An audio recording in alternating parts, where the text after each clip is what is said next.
Bonjour à tous et bienvenue au webinaire sur comment bien démarrer avec Top Invest Web. Je suis Gilles, c'est moi qui suis donc chargé d'animer ce webinaire.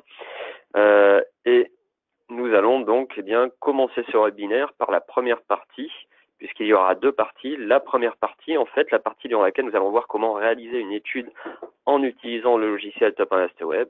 Et la seconde partie, qui viendra à la fin, donc, ce serait une partie questions-réponses, puisque tout au long du webinaire, vous avez le loisir de me poser des questions sous la forme d'un chat grâce au petit outil que vous avez téléchargé pour y assister. Vous saisissez la question, vous me l'envoyez et ainsi, moi, une fois la formation initiale, donc sur comment réaliser une étude réalisée, une fois que cette formation aura été faite, je déroulerai les questions que vous m'avez envoyées pour pouvoir y répondre ensuite en direct avec vous. Alors, que va-t-on voir dans la première partie, la partie formation? Nous allons voir tout d'abord une présentation de la page d'accueil du logiciel Top Invest Web, la page sur laquelle vous arrivez après avoir saisi votre identifiant et votre mot de passe. Puis, nous ferons un point sur un widget qui est le widget Mes simulations, qui va nous permettre de manipuler les simulations que vous allez réaliser, de reprendre des simulations que vous avez déjà réalisées, d'aller en modifier les paramètres, etc. Puis, nous verrons comment réaliser une nouvelle simulation pour un nouvel investisseur. Et à ce titre, les différentes étapes de la saisie de la simulation, avec la saisie du client, la saisie de l'opération, la saisie du financement, etc., pour pouvoir accéder ensuite aux résultats et par la suite générer le fichier PDF que vous allez ensuite remettre à votre investisseur. Une fois cela fait, nous reviendrons sur la découverte de notre client pour voir comment paramétrer une évolution des parts fiscales et peut-être une évolution des revenus aussi de notre investisseur. Puis, nous verrons ensuite qu'il est possible, bien entendu, de renseigner les revenus fonciers dont il pourrait d'ores et déjà disposer pour les intégrer à la simulation. Voilà, une fois tout cela fait, ce sera la deuxième partie du webinaire qui commencera, la partie questions-réponses. Pour commencer cette première partie, la partie formation, je vais me positionner sur la page d'accueil ici du logiciel Top Invest Web. Donc cette page d'accueil, c'est celle sur laquelle vous arrivez une fois que vous avez saisi votre identifiant et votre mot de passe. Cette page d'accueil se compose de deux parties. Une partie haute sur fond bleu qui restera active tout au long de la navigation sur Top Invest Web et une partie blanche ici sur fond blanc, ce que j'appellerais en fait l'écran de travail. C'est ici que nous allons saisir les différentes hypothèses pour réaliser la simulation. Voyons tout d'abord ce que l'on trouve en fait sur cette partie sur fond bleu. Cette partie vous donne accès à un menu déroulant. Ce menu déroulant va vous permettre, par exemple pour la partie stock ici, d'accéder à un catalogue de SCPI, c'est-à-dire que vous rentrez les caractéristiques d'une SCPI pour ensuite réaliser des simulations en les utilisant. Via le menu outils, vous avez accès à d'autres catalogues comme les catalogues de prêts, d'assurance des invalidités et de produits d'ossement. Là aussi, vous saisissez les caractéristiques et vous pouvez ensuite les réutiliser lorsque vous allez réaliser des simulations. Via la partie administration et notamment l'option Mon entreprise, là, vous avez la possibilité de gérer les paramètres par défaut utilisés lorsque vous allez faire des simulations. Ce sera notamment le cas, par exemple, des revalorisations foncières, des revalorisations locatives, mais aussi de la taxe foncière, en fait, de son estimation, et pour les loueurs en meublé, par exemple, les conditions d'amortissement. Vous pouvez les définir par défaut pour que celles-ci soient utilisées lorsque vous allez réaliser de nouvelles simulations. La partie documents, ici, cela va vous donner accès à une gestion documentaire. C'est un espace dans lequel vous allez pouvoir stocker les documents. Et ainsi, quand vous allez sur le web, vous retrouverez les documents que vous avez stockés. Une dernière chose, depuis cette partie sur fond bleu, si je dépasse ma souris sur la droite, en survolant la petite calculatrice, cela m'affiche les différentes approches qui sont proposées par Top Invest Web. Alors les approches, qu'est-ce que c'est? Ce sont des calculateurs rapides qui, en fonction de certains éléments et de paramètres pré-renseignés, vont vous permettre de répondre à des questions que pourrait se poser votre investisseur. Ici, nous retrouvons cette approche, en fait. Si je commence, on trouve tout d'abord en haut l'approche Pinel par l'épargne et l'approche par l'épargne. Ce sont deux approches en fait assez similaires, sauf que l'une est dédiée au dispositif Pinel. Il s'agit là de déterminer le budget maximal de votre investisseur en fonction de sa capacité d'épargne mensuelle. À ce titre, en fait, nous allons lui demander de saisir quelques informations comme son revenu net imposable et la capacité d'épargne mensuelle, et le logiciel calculera en fonction du dispositif que vous avez sélectionné le budget maximal qui lui permet de réaliser un investissement.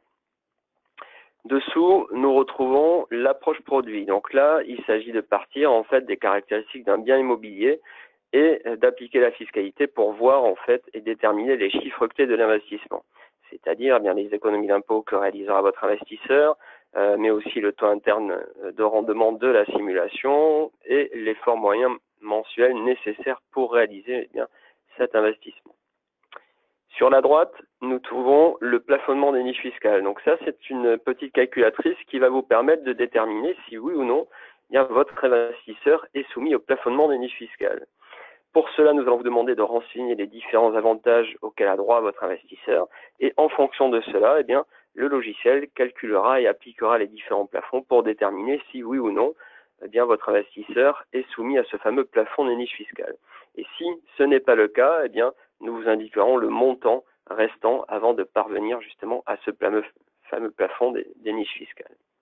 En descendant d'un cran, nous retrouvons deux autres approches qui sont le comparatif 9000 à l'ancien et l'approche comparative. Donc là, il s'agit de comparer différents dispositifs entre eux.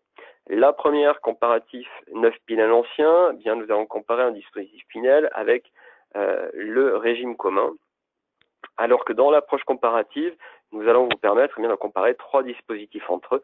Et dans ces dispositifs, nous retrouvons notamment, bien entendu, le Pinel, le régime commun, mais aussi le Malraux et les loueurs en meublé non professionnels, amortissement et amendement Bouvard. Donc là, il s'agit de déterminer les chiffres clés aussi, c'est-à-dire l'effort moyen mensuel nécessaire pour réaliser la simulation, le taux interne de rendement, les réductions d'impôts, mais aussi le capital disponible au terme de la simulation. La dernière de ces calculatrices qui vous sont proposées là, c'est l'investissement Pinel capitalisation. Donc là, il s'agit en fonction de la capacité d'épargne de votre investisseur, de déterminer quel va être le meilleur investissement pour lui. Est-ce que ce sera un investissement immobilier utilisant la fiscalité Pinel ou alors un produit de capitalisation. Là, le logiciel va aussi calculer les chiffres clés pour vous permettre d'opter pour l'une ou l'autre des deux solutions. Donc voici en fait pour ces calculatrices accessibles depuis ce menu tout en haut. Première chose, vous avez à côté de stock la petite maison. Le clic sur la petite maison ou que vous soyez dans le logiciel vous ramènera automatiquement sur la page d'accueil du logiciel Top Invest Web. Voici pour cette partie haute en fait accessible tout au long de l'utilisation du logiciel. Maintenant, voyons un petit peu ce que l'on trouve sur l'écran de travail. Ici, sur la page d'accueil, nous allons retrouver en premier temps ce que l'on appelle des widgets. Les widgets, qu'est-ce que c'est? Ce sont les encarts ici qui s'affichent sur votre page d'accueil. Ici, nous retrouvons le premier de ces widgets, c'est les calculatrices Top Invest, donc les calculatrices dont nous avons parlé à l'instant.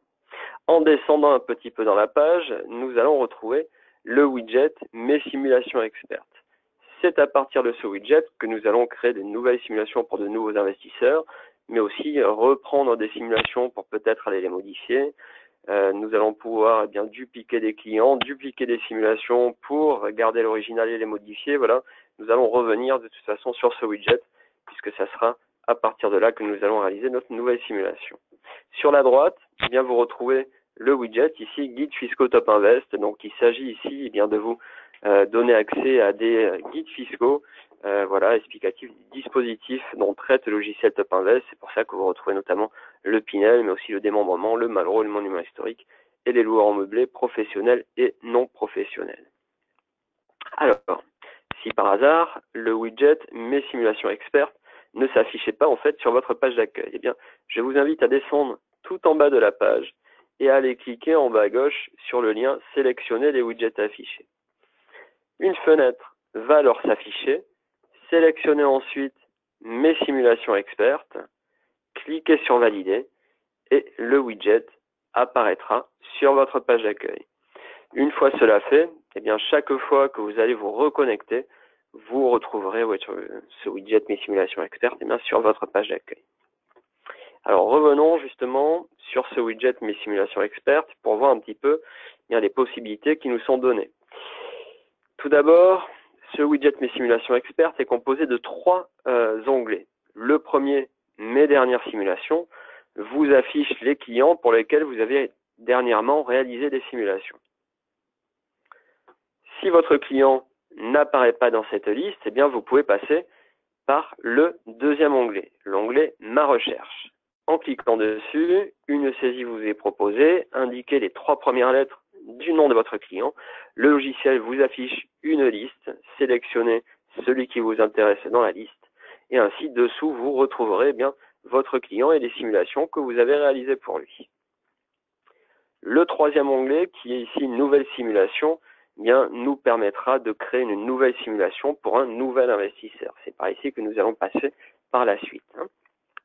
Alors, je vais revenir ici sur mes dernières simulations pour voir un petit peu les possibilités qui vous sont données depuis cet onglet.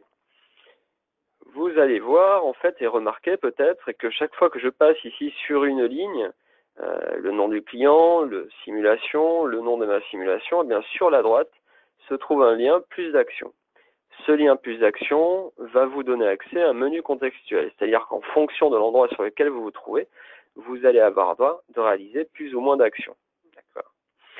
Si je me pose ici sur le nom de mon client et que je clique sur plus d'actions, un menu apparaît sur la droite et plusieurs possibilités me sont données, soit la possibilité de dupliquer le client et ses simulations, soit modifier mon client, soit supprimer ce client et ses simulations si j'en ai terminé avec lui. En descendant d'un cran, je me positionne ici sur le nœud calculatrice fiscale. Bien, le clic sur plus d'actions va me permettre de réaliser des simulations en utilisant les calculatrices dont nous avons parlé précédemment. En descendant encore d'un cran, je me retrouve ici sur le nœud simulation. Le clic sur plus d'actions va m'ouvrir le menu contextuel et à ce titre, eh bien, je vais pouvoir soit accéder aux simulations déjà réalisées pour cet investisseur, c'est-à-dire une page en fait dans laquelle les simulations pourront être plus détaillées. Je vais pouvoir créer une nouvelle simulation immobilière pour mon investisseur. Si je souhaite comparer par exemple différentes simulations entre elles, je vais pouvoir réaliser différentes simulations sur différents biens immobiliers. Je vais pouvoir réaliser une nouvelle simulation SCPI si l'option est activée, et voire même une nouvelle multisimulation dans le cas où je souhaite lui proposer différents biens. En descendant d'un cran, ici, je me retrouve sur le nom de ma simulation. Eh bien, lorsque je vais cliquer sur le lien plus d'action, là aussi, le menu va apparaître. Je vais pouvoir repartir consulter la simulation, c'est-à-dire que le logiciel va m'amener sur une page qui s'appelle Détails de la simulation, qui affichera un résumé des informations saisies, ainsi qu'un résumé des résultats de la simulation. Je vais pouvoir consulter les résultats, c'est-à-dire basculer sur une page qui concernera les résultats de ma simulation, que l'on verra donc par la suite, résultats qui peuvent être très détaillés. Je vais pouvoir dupliquer la simulation dans le cas, par exemple, où j'ai réalisé un investissement en amortissable et que je souhaite voir ce que cela donnerait si je fais un prêt in fine. Bien, plutôt que de modifier la simulation, je vais pouvoir dupliquer la simulation amortissable pour la garder en réserve et ensuite modifier la simulation dupliquée pour basculer en in fine. Comme ça, je garderai les deux simulations pour mon même client. Et la dernière option ici, c'est la possibilité, bien entendu, de supprimer la simulation si j'en ai terminé avec elle et si elle n'intéresse pas, si elle n'est pas intéressante pour mon client. Donc voici en fait les différentes possibilités, les différents menus qui s'affichent depuis ici le widget Mes simulations expertes. Maintenant, ce que nous allons voir, ça va être comment réaliser une nouvelle simulation pour un nouvel investisseur, toujours à partir de ce widget Mes simulations expertes. Cette fois-ci, je vais aller sur le troisième onglet, l'onglet Nouvelle simulation, et à partir de cet onglet, je vais recliquer sur Nouvelle simulation qui est apparue dessous. Du coup, le logiciel, va m'amener sur la première partie de la découverte client. Alors, vous allez remarquer au-dessus de ce bandeau rouge que vous avez les différentes saisies avant d'accéder aux résultats. Nous retrouvons en fait les différentes étapes avec tout d'abord la découverte du client, la saisie de l'opération exploitation, le financement à mettre en place pour ensuite accéder aux résultats de la simulation. Ici, nous sommes sur la première partie de la découverte client. C'est ici que vous allez saisir le nom et le prénom de votre investisseur. Je vais l'appeler Marie Goulibert. Et je vais donner par exemple son conjoint, donc c'était madame, monsieur Sébastien Goulivert aussi. Une fois ces informations saisies, eh bien, je vais continuer en fait la saisie de ma découverte client en cliquant sur la flèche suivante qui se trouve dans le bandeau rouge. Cela va m'amener sur la deuxième partie de la découverte client, ici la découverte fiscale. C'est ici que vous allez renseigner les revenus de votre investisseur. Alors, nous allons partir sur un cas assez simple en fait, un investisseur qui n'a que des traitements et salaires, qui n'a pas réalisé d'autres investissements et qui n'y a que ce type de revenus ici. Le logiciel, en fait, nous amène ici sur l'année 2017, l'année de la des derniers avis d'imposition. La situation familiale proposée ici, c'est marié, mais vous avez, en déroulant la liste, la possibilité d'indiquer d'autres situations familiales. Bien entendu, on y retrouve les célibataires, union libre, mariés, veuves, divorcés, etc. Nous, notre couple va être marié. Je vais donc le laisser tel quel. C'est un couple qui a 2 enfants. Du coup, en fait, il va falloir modifier le nombre de parts fiscales qui est à 2 pour le basculer à 3, puisque c'est le cas, en fait, avec 2 enfants. Voilà, notre couple marié aurait eu 2 parts fiscales. Alors, si vous ne saviez pas le nombre de parts fiscales, vous avez sur la droite la petite infobulle, son survol va vous afficher, en fait, différents cas sur lesquels vous pourriez tomber, en fait. Et on voit bien qu'ici, marié, pacsé ou veuf ayant 2 personnes à charge, c'était bien 3 parts fiscales. Vient ensuite, bien dessous, la saisie des revenus de notre investisseur. Alors, Top Invest, aujourd'hui, intègre le prélèvement à la source, en fait. Nous le verrons dans les résultats par la suite. À ce titre, bien, nous avons dû détailler un petit peu les revenus qui sont saisis au niveau de la découverte client.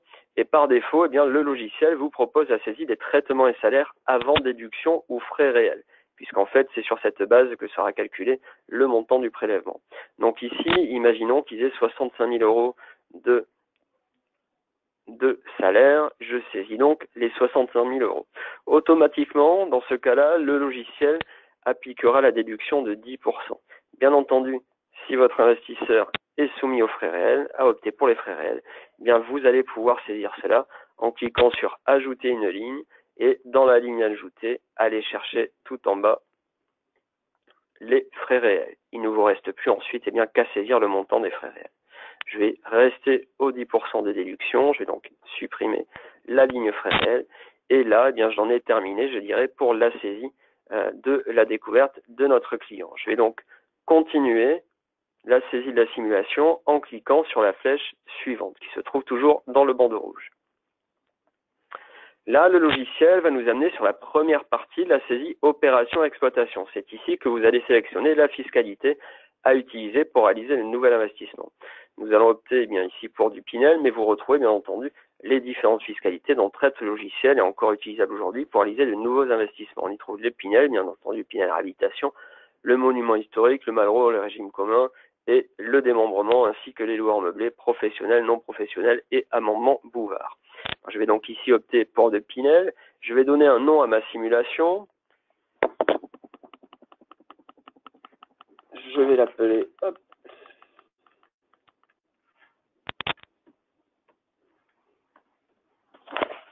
T2 à Bruges. Et une fois cela fait, je continue ma simulation, toujours pareil, en cliquant sur la flèche étape suivante. Et du coup, cela m'amène sur la deuxième partie de l'opération exploitation. Donc le logiciel est en train de travailler, en train d'enregistrer les informations, voilà. Et nous arrivons ici donc sur la deuxième partie de l'opération exploitation. Alors, que trouve-t-on sur cet écran? Bien, tout d'abord, je dirais 3 parties. La première, le contexte de simulation reprend les informations que nous avons saisies sur l'écran précédent avec la fiscalité. Alors, si vous étiez trompé de fiscalité, vous allez pouvoir aller chercher la fiscalité qui vous intéresse. Mais nous allons rester sur du Pinel. Et sous le contexte de simulation, l'écran se compose de 2 parties. Partie gauche, les informations complémentaires à la fiscalité choisie et le montant d'investissement. Et partie droite, l'exploitation du bien immobilier que vous allez lui proposer. Nous allons commencer tout d'abord par la partie gauche avec les informations complémentaires à la fiscalité choisie. Ici, la fiscalité Pinel. Nous allons réaliser un investissement en métropole et je ne vais donc pas cocher la case Outre-mer. Je vais opter pour une durée d'engagement bien de 9 plus 3 ans pour aller au maximum de la réduction d'impôt. Et dessous, eh bien, la zone géographique, c'est la zone géographique dans laquelle se trouve le bien immobilier. Imaginons que ce soit une zone B1 dans notre cas. Vient ensuite, eh bien, en descendant d'un cran, la saisie vient de la date d'acquisition et de la date de livraison. Alors, en date d'acquisition, je vais rajouter 2 mois ou 3 mois, voilà, à la date d'acquisition. La date de livraison, automatiquement, se cale sur la date d'acquisition.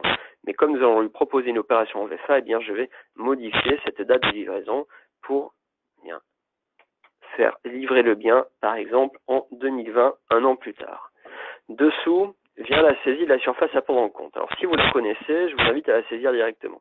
Sinon, vous avez le lien sur la droite, évaluer la surface, qui va vous ouvrir une fenêtre vous permettant bien de reconstituer cette surface à prendre en compte. Ici, imaginons une surface habitable de 40 mètres carrés, il n'y a pas de surface de terrasse ouvrage enterrée et des surfaces annexes, imaginons de 15 mètres carrés. Du coup, il ne retiendra ici que 7,50 mètres de surface annexe, ce qui nous fait une surface à prendre en compte de 7,50 mètres. Il suffit ensuite de cliquer sur le bouton valider pour que le champ correspondant soit automatiquement renseigné avec ses 47,50 mètres.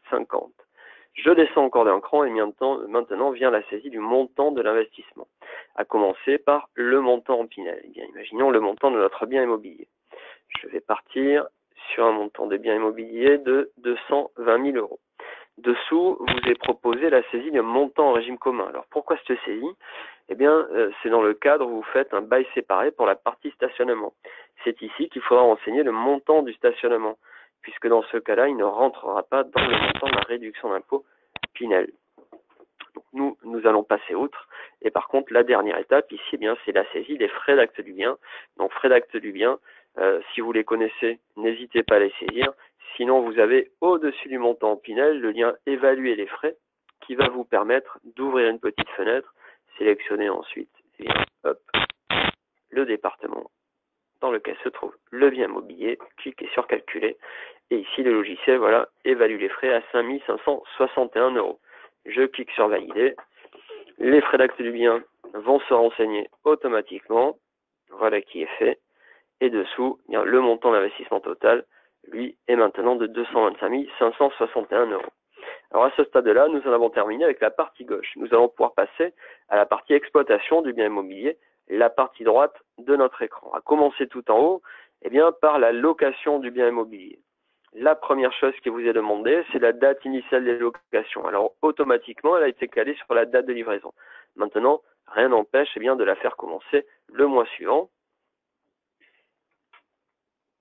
Dessous vient la périodicité du loyer que vous allez renseigner par la suite. Donc ici, paramétré en mois, mais vous pouvez opter pour un loyer annuel si vous le souhaitez. Nous allons rester en mois. Et vient ensuite la saisie du loyer en Pinel. Alors comme nous avons renseigné la zone géographique et la surface à prendre en compte, vous avez le lien à droite évaluer le loyer. En cliquant dessus, cela va évaluer le loyer maximal permettant de bénéficier de la réduction d'impôt Pinel. Ici, évalué à 530 euros. Alors bien entendu, si le loyer du marché est moins important, vous avez la main dessus et on peut le passer par exemple ici à 520 euros.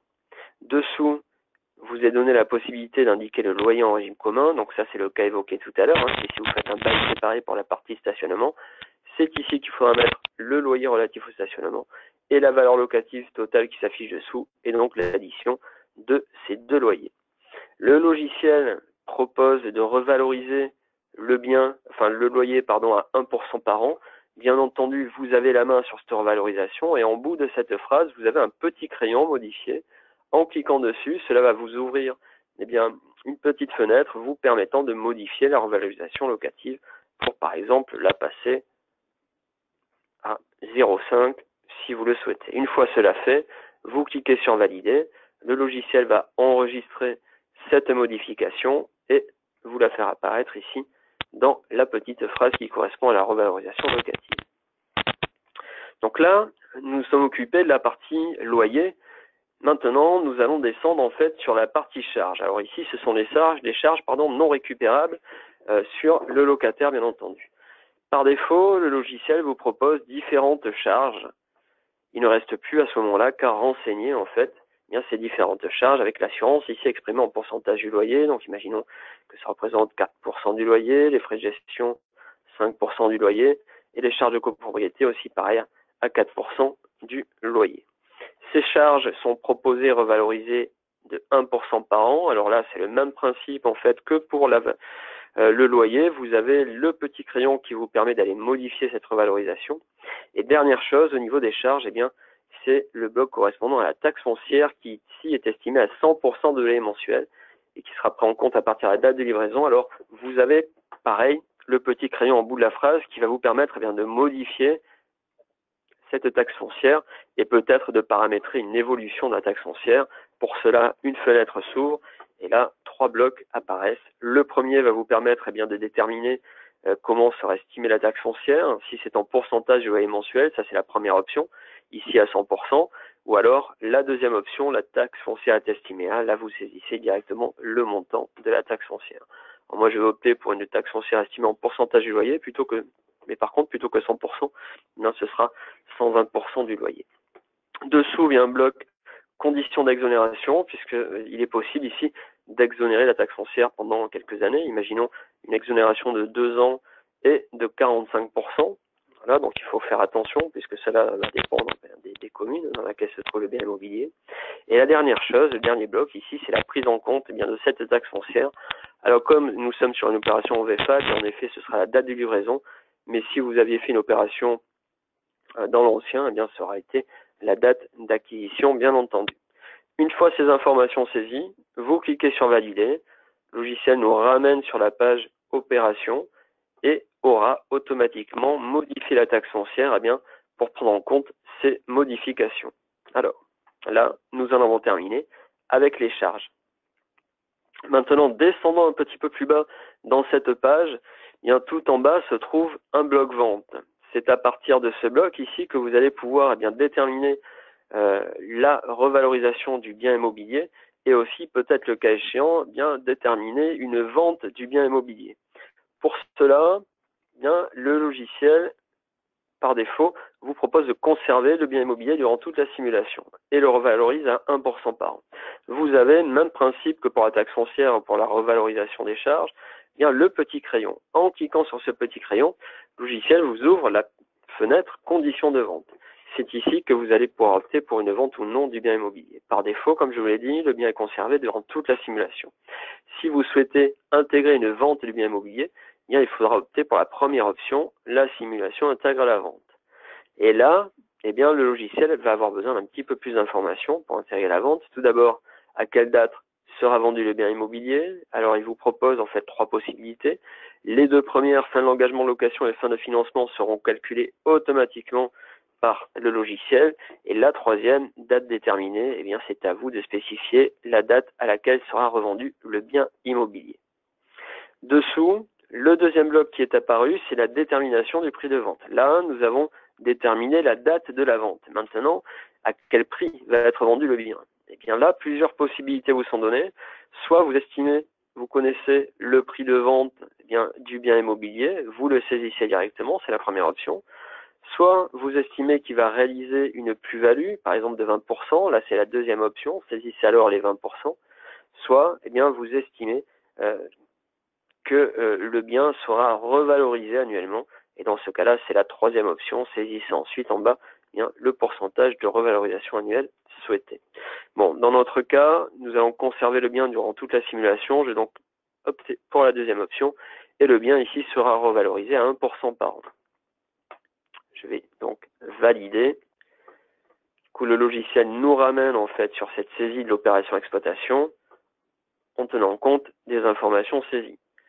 Et là, j'en ai terminé avec cette page, opération exploitation. Je vais donc remonter dans mon bandeau rouge et je vais continuer ma simulation en cliquant sur la flèche étape suivante qui va m'amener sur la dernière partie, en fait, la dernière saisie à réaliser, la partie financement.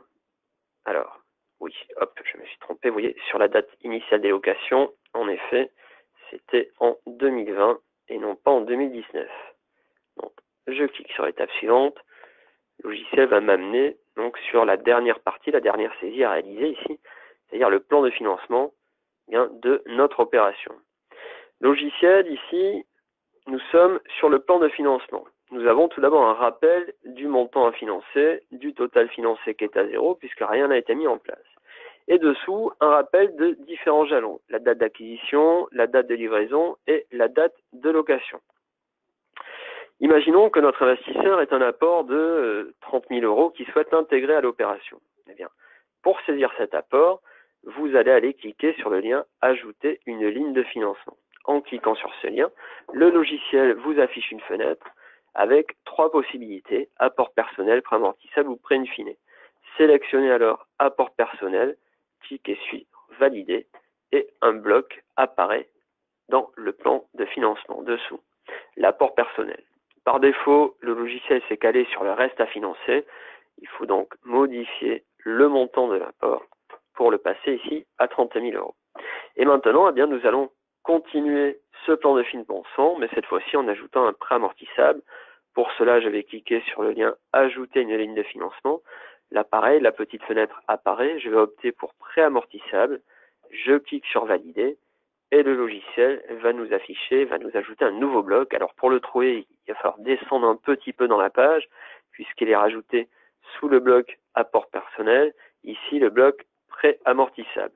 Il ne reste plus ensuite qu'à saisir les caractéristiques du prêt, en commençant ici par le taux, imaginons un taux 1,5 sur une durée de 15 ans, avec des frais de dossier à hauteur de 250 euros par exemple.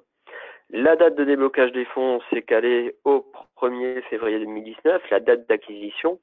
Et par contre, eh bien, je vais paramétrer, je n'ai pas les appels de fonds, mais je vais quand même paramétrer en fait un différé. Pour cela, je vais cliquer sur la coche différé d'amortissement, un différé d'une durée de 12 mois pour aller jusqu'à la livraison du bien. Ce différé sera un différé partiel, c'est-à-dire que pendant cette période, il ne remboursera que les intérêts et l'assurance.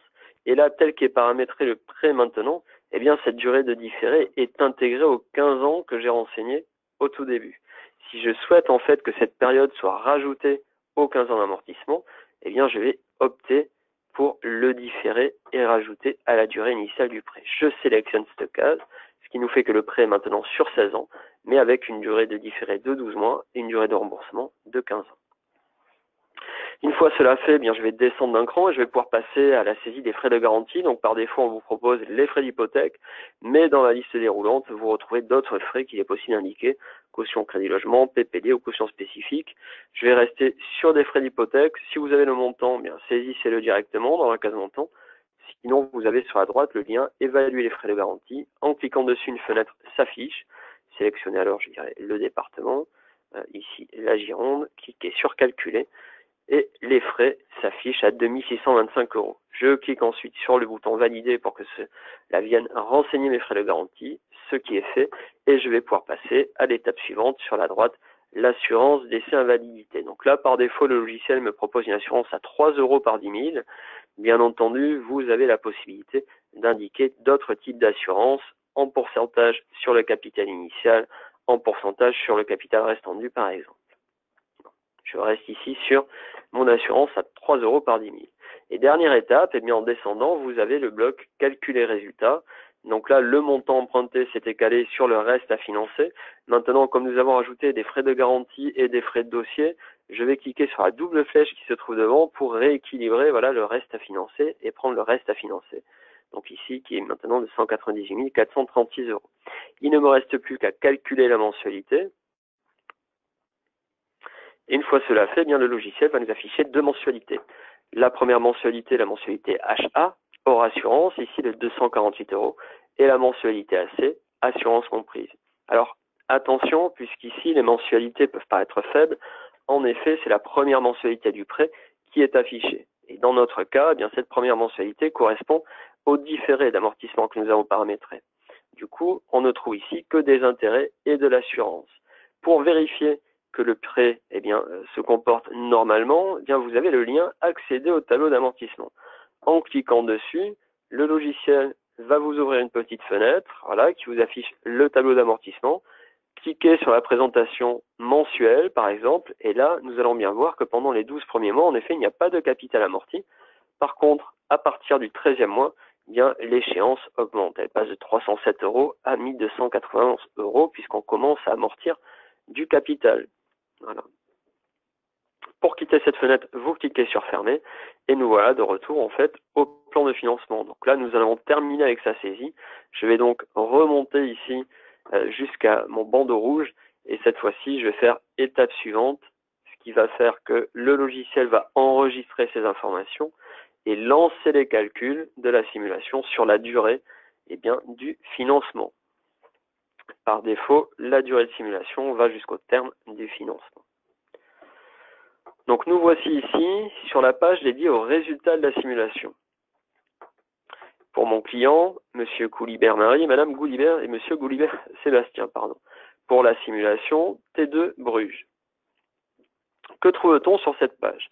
Tout d'abord, sur fond bleu, ici, ce que l'on appelle les chiffres clés de la simulation. Ce sont les chiffres qui vont vous permettre de vérifier que la simulation tienne bien la route et qu'il n'y ait pas eu d'erreur dans les saisies. Les chiffres clés, ce sont des indicateurs sur la simulation. Ici, nous allons retrouver tout d'abord la participation moyenne mensuelle, c'est-à-dire les 605 euros qui vont être nécessaires pour réaliser en fait l'investissement. Le taux interne de rendement sur la durée de simulation, ici de 5,23%. Les économies d'impôt sur la période du dispositif fiscal, ici 38 000 euros, ainsi que sur la durée de simulation. Donc là, 32 000 euros, ça descend. Et ensuite, sur la droite, le patrimoine au terme, le capital disponible et le gain net au terme au bilan. Bien entendu, ce ne sont pas les seuls résultats qui sont calculés par Top Invest. Et en descendant dans la page, vous allez retrouver les différentes rubriques de résultats calculées par le logiciel Top Invest Web. On y retrouve l'opération, les moments clés, les chiffres clés, la trésorerie d'investissement, la fiscalité foncière, le tableau d'amortissement des prêts, la fiscalité hier et le bilan patrimonial de l'opération. Là, toutes les rubriques sont fermées. Pour accéder aux détails d'une rubrique, je vous invite à aller cliquer sur la petite loupe qui se trouve devant le titre à la rubrique. Ici, si je prends par exemple les chiffres clés, en cliquant dessus, le logiciel nous ouvre en fait ces chiffres clés et nous affiche les résultats correspondants. Donc là, on retrouve les chiffres clés, le patrimoine en date de fin de simulation, les économies d'impôt, les flux financiers réguliers, le taux interne de rendement avec sa formule de calcul. Et si on descend un petit peu plus bas, nous retrouvons les camemberts en fait qui permettent de voir la répartition des dépenses en fonction du locataire, de l'État et de l'investisseur, voilà, sur différentes périodes. Si je remonte, je vais fermer par exemple les chiffres clés. En descendant, je vais trouver la trésorerie de l'investissement. Donc là, en ouvrant avec le petit plus, je vais trouver la trésorerie année par année avec les recettes, l'incidence fiscale et sociale, c'est-à-dire ici, l'impact de l'impôt et du prélèvement à la source, en fait, sur la situation de mon investisseur. Je vais retrouver les dépenses année par année et ainsi le solde annuel de trésorerie qui va être les recettes plus l'incidence fiscale moins les dépenses. Et année par année, vous retrouvez aussi l'épargne moyenne mensuelle de votre investisseur. Si je descends un petit peu plus bas, je vais retrouver par exemple aussi la fiscalité hier, voilà, où je vais voir année par année l'évolution des revenus de notre investisseur, tout d'abord sans l'opération, ensuite avec l'opération proposée et année par année aussi les économies d'impôt qui sont réalisées grâce à l'opération que vous lui proposez. Alors peut-être avez-vous remarqué, mais devant certaines années, il y a une petite étoile dorée. Le survol de l'étoile dorée vous affiche les événements qui ont lieu l'année en question. Donc ici, acquisition du bien, déblocage d'apport personnel et du prêt, par exemple, pour 2019. Et vous avez peut-être remarqué que sur certaines en-têtes de colonne, vous retrouvez un petit plus. Cela vous permet d'accéder à du détail concernant la colonne en question. Ici, si je prends par exemple les économies d'impôt, mais en cliquant sur le petit plus, voilà, on peut voir de quoi sont composées ces économies d'impôt. Alors, vous avez trois colonnes qui sont apparues. La première, au titre du déficit déductible généré par opération, là, c'est l'économie d'impôt due au revenu foncier, en fait, de l'opération. Donc, dans notre cas ici, ça ne lui génère pas d'économie, mais par contre, à partir de 2024, là, ça lui génère un surcoût d'impôt puisque l'opération vient lui augmenter son revenu net imposable. Là, Deuxième colonne, au titre du taux de réduction du dispositif, eh bien là c'est la réduction d'impôt du dispositif Pinel que l'on retrouve, les 4 071 € pendant 9 ans, puis de 1 255 € les années suivantes. La troisième colonne, eh bien, nous retrouvons les économies de CSG CRDS. Là, en fait, s'il avait eu des revenus fonciers et que l'opération lui permettait de gommer ses revenus fonciers, eh bien, il aurait pu réaliser une économie de CSG CRDS. Là, par contre, c'est l'inverse qui se passe, en fait. C'est-à-dire que, eh bien, comme nous lui générons de nouveaux revenus fonciers, eh bien, ceux-ci sont imposés aux prélèvements sociaux et du coup, ça génère un surcoût d'impôt, ici de 344 €. Et l'addition de ces trois colonnes, dans ce cas-là, va vous donner les économies d'impôt que réalisera votre investisseur. Pour quitter ce détail, vous cliquez sur le petit moins, ce qui se trouve dans la dernière colonne, et cela vous ramène à l'état initial de votre tableau. Alors, nous avons fait ici pour la fiscalité hier, mais vous auriez pu aussi le faire pour la trésorerie, par exemple, ou si je prends ici l'incidence fiscale et sociale, nous allons pouvoir voir le prélèvement, l'incidence sur son prélèvement à la source, ainsi que sur la régularisation en fait qui intervient de l'impôt, qui intervient l'année N+1. Donc ici, je quitte, je referme, et du coup, je peux refermer aussi ma trésorerie. Donc là, c'est un écran qui vous est dédié à vous en tant que conseiller, et ce n'est pas ce que vous allez remettre à votre investisseur. Pour générer le document que vous allez remettre à votre investisseur, vous allez pouvoir descendre tout en bas et cliquer sur le bouton imprimer qui se trouve en bas à gauche. En cliquant sur ce bouton, le logiciel nous amène sur la page dédiée aux éditions. Sur cette page, que trouve-t-on? Tout d'abord, bien entendu, le nom de notre client, ensuite le nom de la simulation sur laquelle nous travaillons, puis dessous, nous trouvons un premier bloc, vos données personnelles. Ici, ce sont vos coordonnées qui doivent s'afficher. Bon, là, ce sont les miennes. En descendant d'un cran, nous retrouvons un premier bloc, mes éditions, dans lequel se trouvent ce que l'on appelle les dossiers d'édition. Qu'est-ce que c'est que des dossiers d'édition? Ce sont des modèles d'édition qui vous permettent d'assembler différentes pages entre elles. Et les pages que vous avez la possibilité d'assembler entre elles, se retrouvent dessous dans le bloc toutes les éditions disponibles. Là, vous les retrouvez sous la forme de vignettes. Il ne vous reste plus qu'à sélectionner les pages que vous souhaitez utiliser. Je vais sélectionner différentes pages, résumé, analyse chiffrée. Je vais aller chercher les hypothèses prises en compte, l'impact fiscal. Voilà, pour sélectionner les pages, vous cliquez au milieu de la vignette. Et une fois cela fait, vous allez créer dessous le nouveau dossier pour assembler ces pages entre elles en cliquant sur le bouton nouveau dossier. Là, un nouveau bloc s'affiche. Donnez un nom à votre dossier. Alors, ce sera un nom générique, puisqu'une fois que vous avez créé votre dossier, vous allez pouvoir le réutiliser dans d'autres simulations que vous allez réaliser par la suite. Ici, je vais l'appeler exemple. Et dessous, je retrouve sous forme de vignette les pages qui vont composer mon dossier. Là, il m'est donné la possibilité de réorganiser l'ordre de mes pages. Pour cela, je sélectionne avec mon clic gauche la page qui m'intéresse en cliquant dessus et je vais faire bouger ma souris tout en maintenant le clic gauche appuyé pour la faire passer ici par exemple en deuxième position. Et je peux refaire ça pour toutes les pages qui vont composer mon dossier. Une fois que l'ordre a été revu et qui correspond à ce que vous attendez, il ne vous reste plus qu'à enregistrer ici votre dossier en cliquant sur la coche qui se trouve dans le bandeau rouge. En cliquant dessus, le logiciel enregistre et va nous ramener en fait dans le bloc Mes éditions, bloc dans lequel se trouve maintenant votre dossier exemple.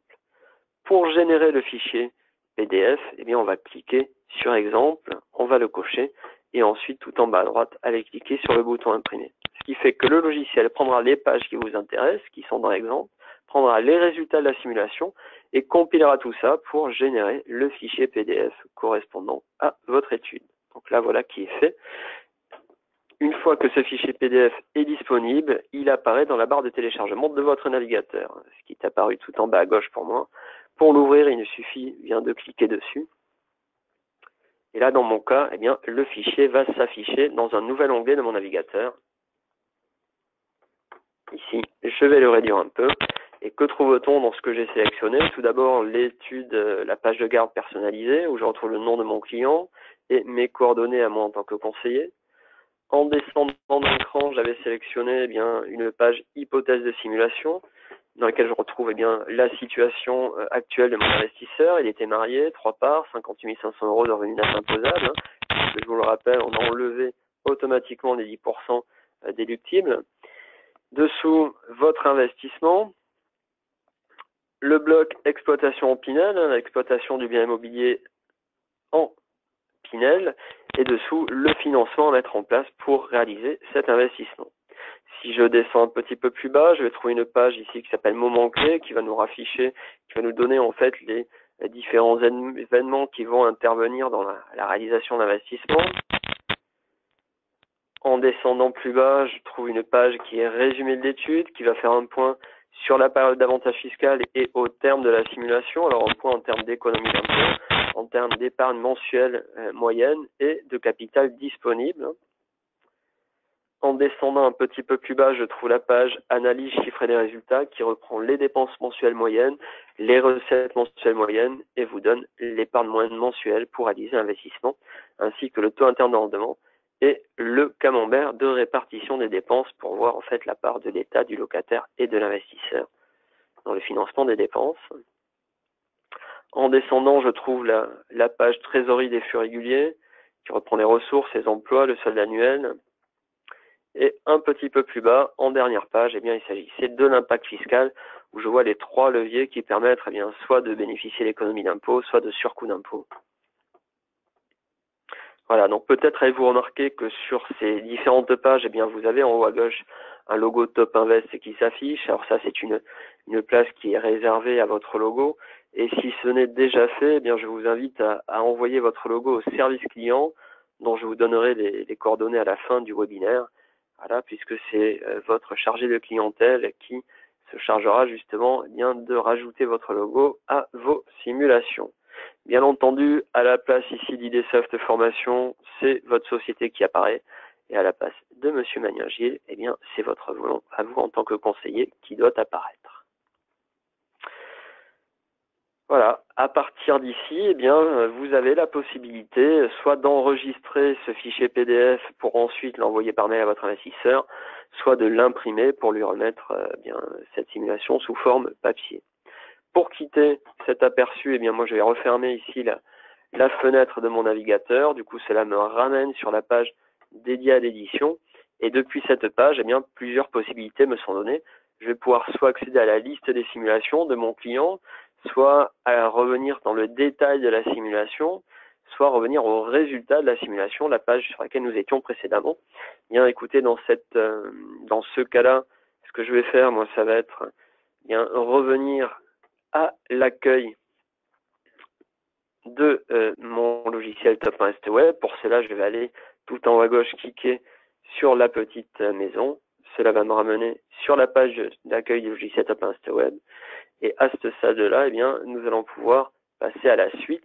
Une fois que nous avons fait notre simulation ici, nous allons voir qu'il est possible aussi de paramétrer une évolution en fait des revenus de notre investisseur et voire même la possibilité de saisir d'éventuels revenus fonciers dont il pourrait disposer. Donc ici, je suis revenu à ma page d'accueil. Pour repartir modifier ma simulation, je vais descendre ici dans mon widget mes simulations expertes. Et je retrouve mon client ici, Goulibert, et même Goulibert Marie. En descendant, je trouve ma simulation T2 à Bruges. Je vais donc cliquer sur ma simulation T2 à Bruges et cela va m'amener sur la page détail de la simulation. Cette page va m'afficher un résumé des informations saisies et va me permettre aussi de repartir modifier ces informations. Donc là, que trouve-t-on? Le nom du client, le nom de ma simulation. Et si je descends dans cette page, je vais trouver différents blocs. Le premier, découverte client, m'affiche les éléments que j'ai saisis pour mon investisseur. D'accord? Marié, nombre de parts fiscales, revenu net imposable et impôt sur le revenu. Dessous, je trouve la partie opération exploitation avec mon investissement Pinel sur 12 ans, voilà, acquis en 2019 et livré en 2020. Sur la droite, le financement que j'ai mis en place pour mon investisseur. Apport personnel 30 000 €, prêt amortissable, voilà, pour financer la totalité. Et dans chacun de ces blocs, eh bien, se trouve un petit crayon. Ce petit crayon va me permettre de repartir modifier les informations que j'ai saisies à ce niveau-là. Et c'est par là que nous allons passer pour modifier la découverte client. Alors, continuons quand même un petit peu sur cette page de détail de la simulation avant de partir modifier la découverte client. Si je descends un petit peu plus bas, se trouve un bloc cohérence. Dans ce bloc cohérence, m'est donné la possibilité de modifier la durée de simulation. Là, j'ai opté pour une durée de simulation qui ira jusqu'à la fin du financement. En cliquant sur le petit crayon, cela va m'ouvrir une fenêtre relative à la durée de simulation. Et là, je vais pouvoir opter pour d'autres durées de simulation si je le souhaite. Alors, les deux premières options, simulation jusqu'à la fin de l'engagement en location et simulation jusqu'à la fin du financement, c'est Top Invest qui déterminera automatiquement la durée. Sinon, vous avez la troisième option ici, et c'est vous qui avez la main. Vous saisissez la durée que vous souhaitez pour les calculs de Top Invest. Une fois cela fait, vous cliquez sur valider. Du coup, je repars sur ma durée du financement et cela va enregistrer la durée souhaitée et relancer automatiquement les calculs. Alors, nous sommes revenus sur le détail de la simulation.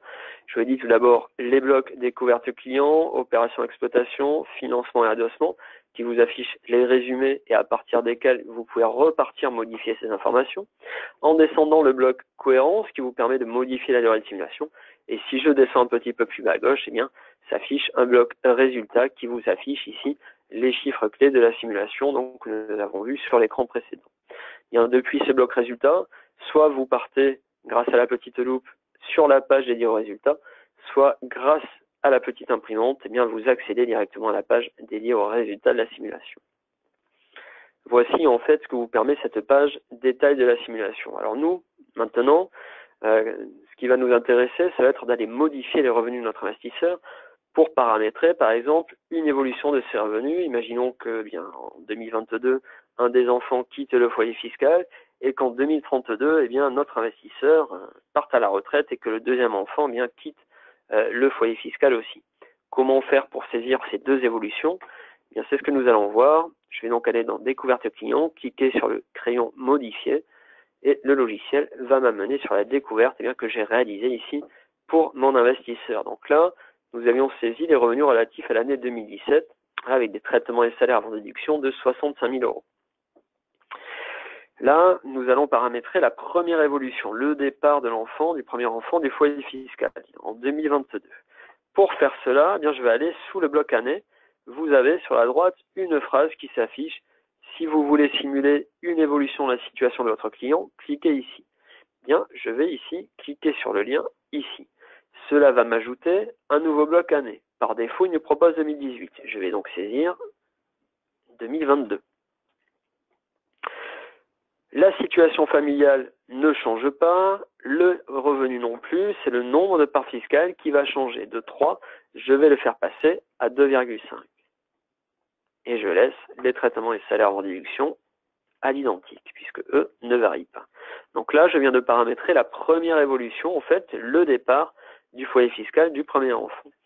Maintenant, il va falloir paramétrer la deuxième évolution, ce qui va être le départ du deuxième enfant et le départ à la retraite de notre investisseur. Pour cela, il y a un même principe. Je vais aller en bout de la phrase ici qui s'affiche en surbrillance. Si vous voulez simuler une évolution de la situation de notre client, cliquez ici et je vais cliquer sur le lien ici.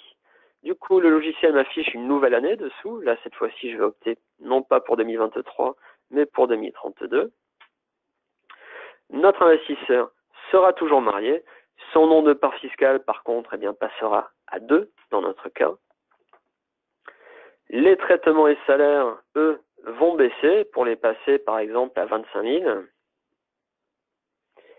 Et je vais rajouter une ligne qui va être ici, type de revenu, pension de retraite, que je vais mettre, par exemple, à 20 000 euros, si c'est la pension que devra toucher notre investisseur. Et là, je viens de paramétrer les deux évolutions. En 2022, l'évolution du nombre de parts fiscales, la diminution. En 2032, la diminution du nombre de parts fiscales et aussi en fait le passage à la retraite de l'un de mes investisseurs. Pour vérifier en fait comment cela va se traduire dans le logiciel, vous pouvez descendre tout en bas de la page découverte client et vous avez un lien qui est situation et projection de la fiscalité hier sur la gauche. en cliquant dessus, le logiciel va vous afficher l'évolution en fait du revenu net imposable après abattement, ainsi que l'évolution du nombre de parts fiscales et de sa TMI et de son impôt sur le revenu. Donc là, on voit qu'il est à 58 500 de revenu net imposable, 3 parts fiscales, il a donc un impôt de 4 071 € à payer. En 2018, il a toujours le même revenu, 3 parts fiscales, mais là, en fait, le CIMR qui vient gommer les revenus, l'imposition des revenus 2018 s'applique. Là aussi, c'est un impact du prélèvement à la source pour éviter la double imposition. Un crédit d'impôt est mis en place qui vient gommer les revenus non exceptionnels de 2018.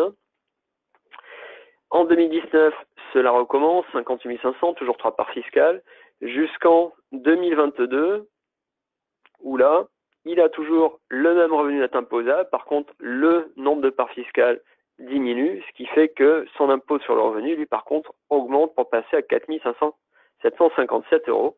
Et si je descends plus bas, eh bien, en 2032, je vois bien que le revenu net imposable après abattement diminue, puisqu'il passe à la retraite. Le nombre de parts fiscales passe à 2. Il est toujours dans une tranche marginale d'imposition de 14%, mais ici, son impôt sur le revenu diminue pour passer à 2 792 €. Je clique sur Fermer. Le logiciel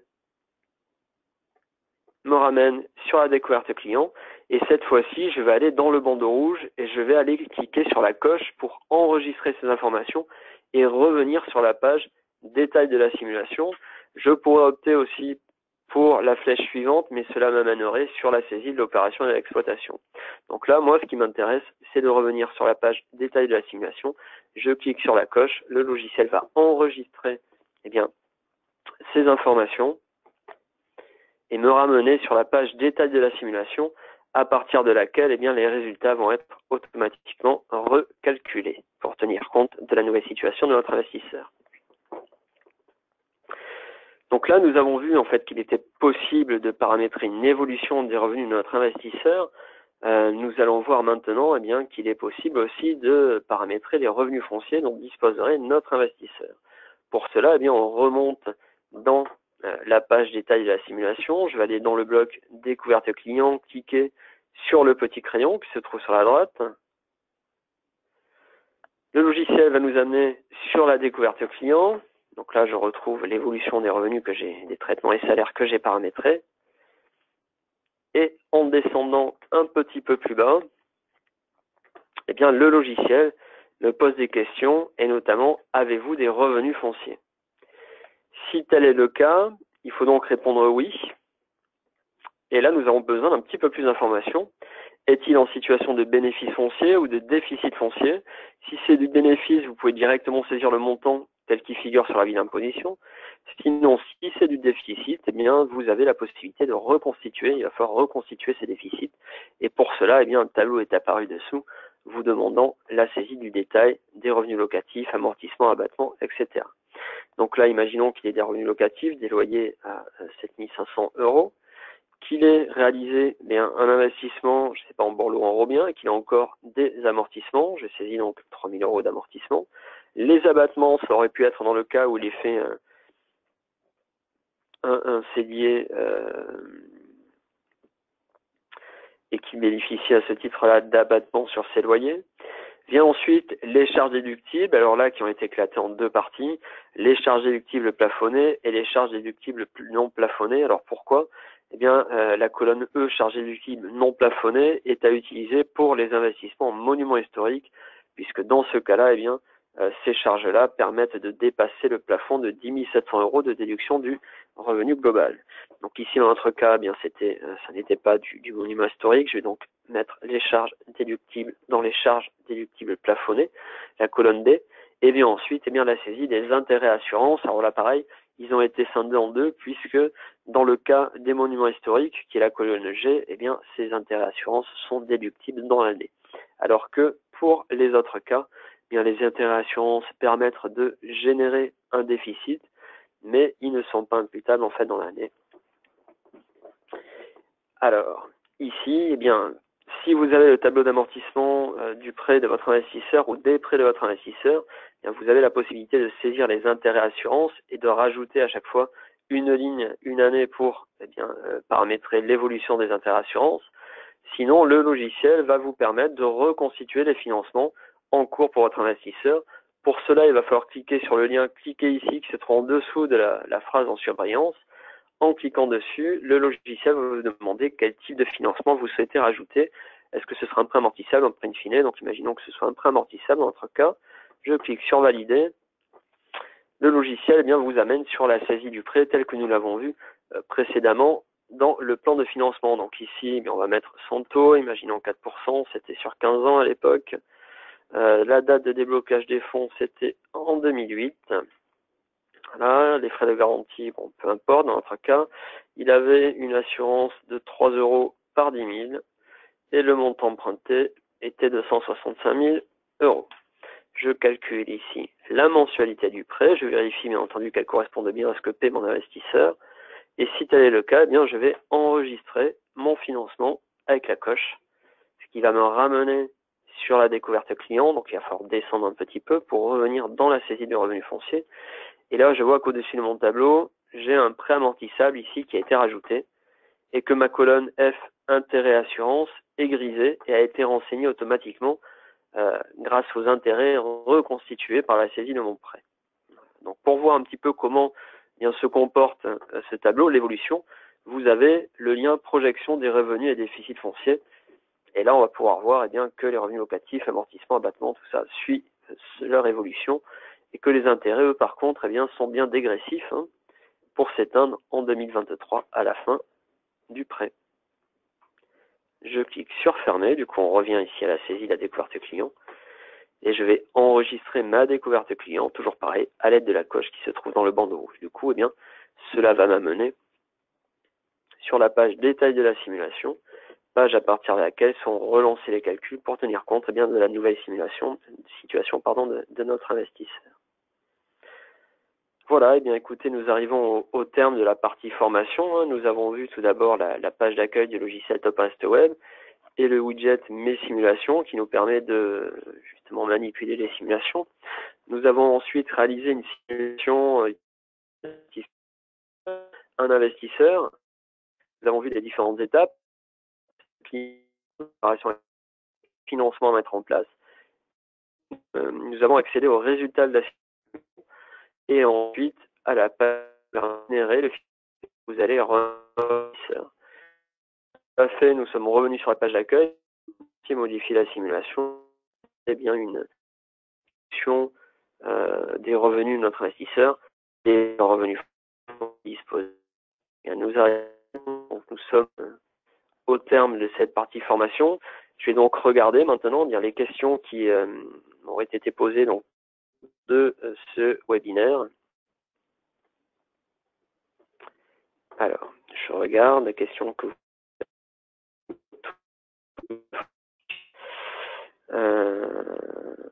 Alors. Je regarde.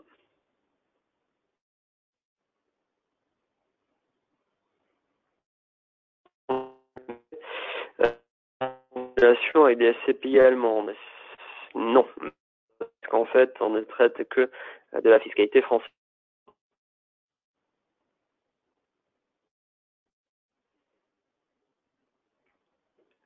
Une question de Sakia, j'espère que je ne... peut-on effectivement miser au défi? Alors oui, tout à fait. En fait, pour cela, il faudra passer par exemple, non pas le Pinel réhabilitation, et du coup, paramétrer des travaux. Donc pour cela, en fait, je reviens sur ma simulation. Pinel, exemple. Et dessous, dans le montant d'investissement, mais au-dessus, un lien détail des travaux. En cliquant dessus, c'est ici que je vais pouvoir rajouter mes travaux, mais cette fois-ci non pas du impôt, mais en déficit déductible pour qu'ils viennent en revenu foncier de mon investisseur. Voilà.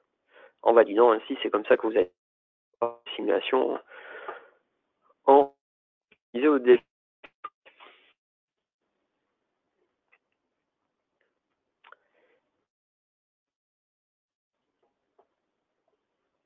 Alors, les questions de M. Sakia. Le logiciel permet-il de savoir si une commune est éligible au dispositif Pinel? Voir sur quelle zone? Non, le logiciel en fait, voilà, ne permet pas cela.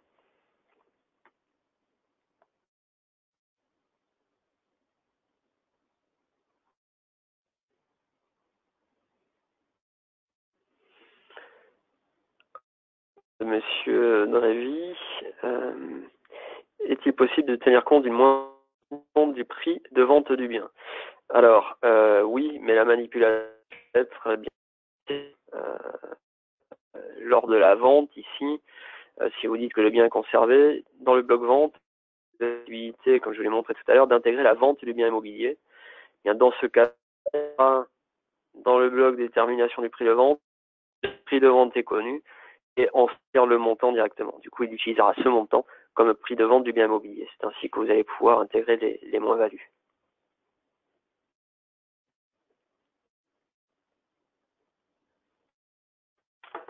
Voilà, alors je regarde s'il y a d'autres questions. Une question de Monsieur Drévy. Dans le fichier, est possible d'avoir le logo de notre entité plutôt que Top. C'était dit tout à l'heure en fait, plutôt que je vous invite à l'envoyer au service client. Alors je vous afficherai les coordonnées du service client, hein, puisque c'est en de clientèle qui eh bien, renseignera le logo, l'insérera dans vos éditions. Il faudra l'envoyer à mail en précisant bien entendu votre nom, votre société, voilà, pour que cela soit fait.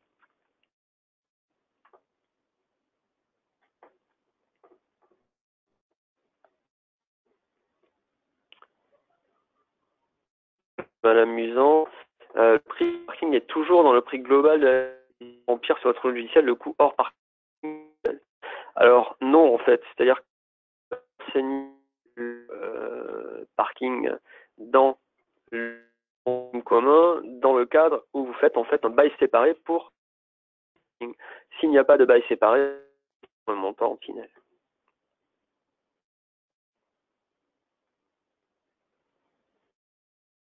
Alors je question, on n'en voit pas.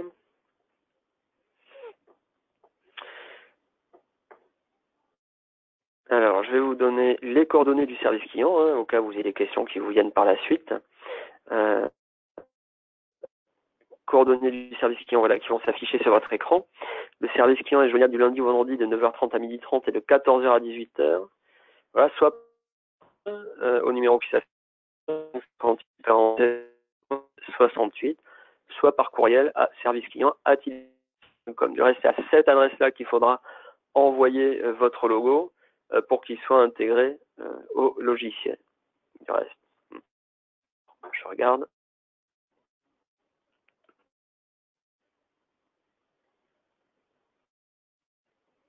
Alors, est-ce que vous m'entendez mieux, Madame Musan, que vous allez répondre je vais vous refaire la réponse. Vous faites un bail séparé, donc pour la partie stationnement, il faudra renseigner à ce moment-là le montant régime commun. Pas de bail séparé, qui reste en Pinel.